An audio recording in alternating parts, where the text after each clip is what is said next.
Dear Esther, I have now driven the stretch of the M5 between Exeter and Bristol over 21 times.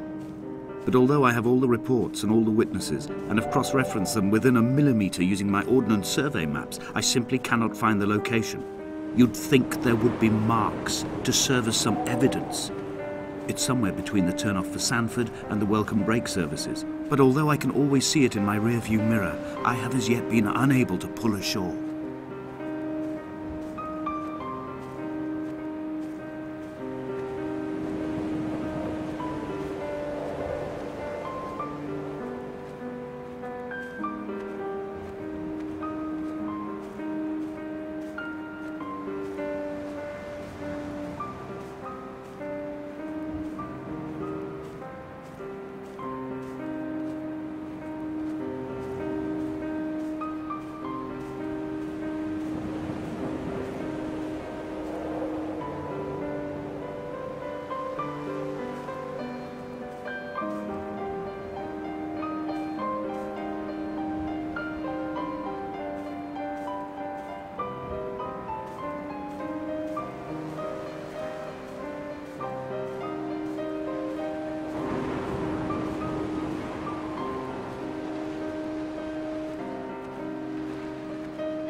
There must be a hole in the bottom of the boat. How else could new hermits have arrived?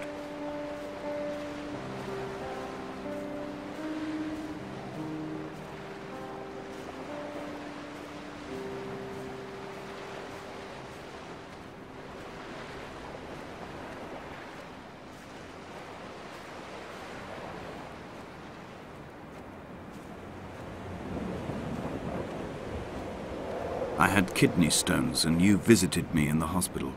After the operation, when I was still half submerged in anesthetic, your outline and your speech both blurred.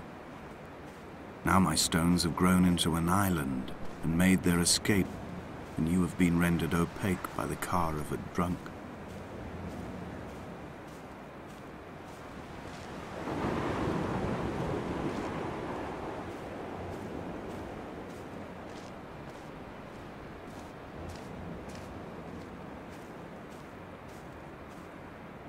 When I first looked into the shaft, I swear I felt the stones in my stomach shift in recognition.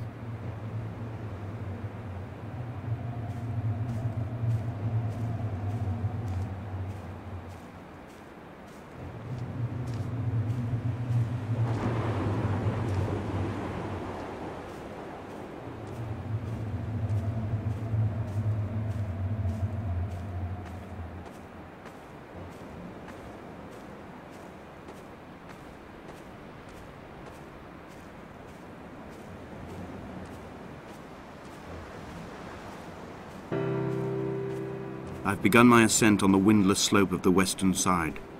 The setting sun was an inflamed eye squeezing shut against the light shone in by the doctors. My neck is aching through constantly craning my head up to track the light of the aerial. I must look downwards, follow the path under the island to a new beginning.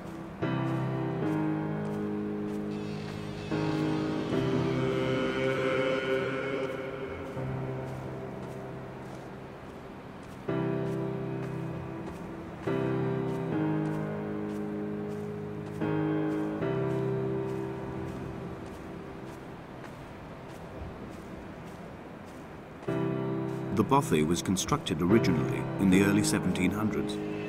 By then, shepherding had formalized into a career, The first habitual shepherd was a man called Jakobsen, from a lineage of migratory Scandinavians. He was not considered a man of breeding by the mainlanders. He came here every summer whilst building the bothy, hoping eventually that becoming a man of property would secure him a wife and a lineage. Donnelly records that it did not work. He caught some disease from his malcontented goats and died 2 years after completing it. There was no one to carve white lines into the cliff for him either.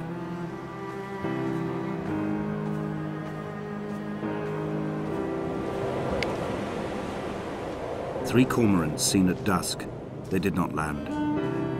This house built of stone, built by a long-dead shepherd. Contents: my camp bed, a stove, a table, chairs, my clothes, my books. The caves that score out the belly of this island, leaving it famished. My limbs and belly famished. This skin, these organs, this failing eyesight. When the battery runs out in my torch, I will descend into the caves and follow only the phosphorescence home.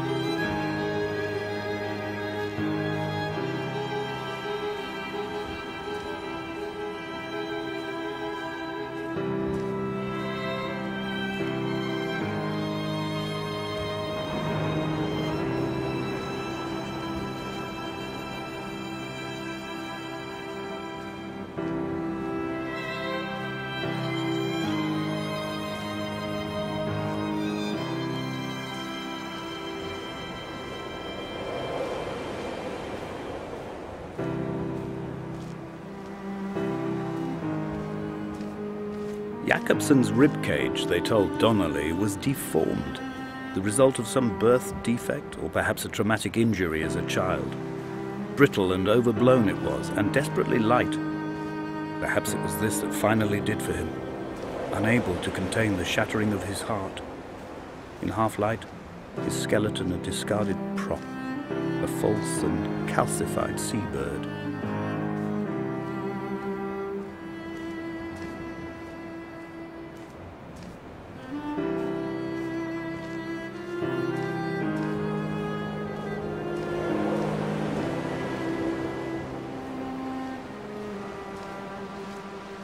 They found Jakobsen in early spring. The thaw had only just come. Even though he'd been dead nearly 7 months, his body had been frozen right down to the nerves and had not even begun to decompose. He'd struggled halfway down the cliff path, perhaps looking for some lost goat, or perhaps in a delirium, and expired, curled into a claw right under the winter moon. Even the animals shunned his corpse. The mainlanders thought to bring it home unlucky. Donnelly claims they dragged it to the caves to thaw out and rot, but he is proving an unreliable witness.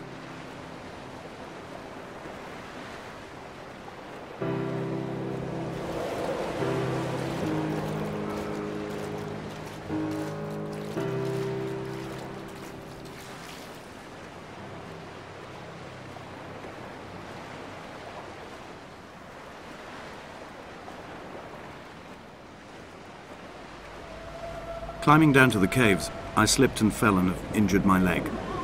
I think the femur is broken. It is clearly infected.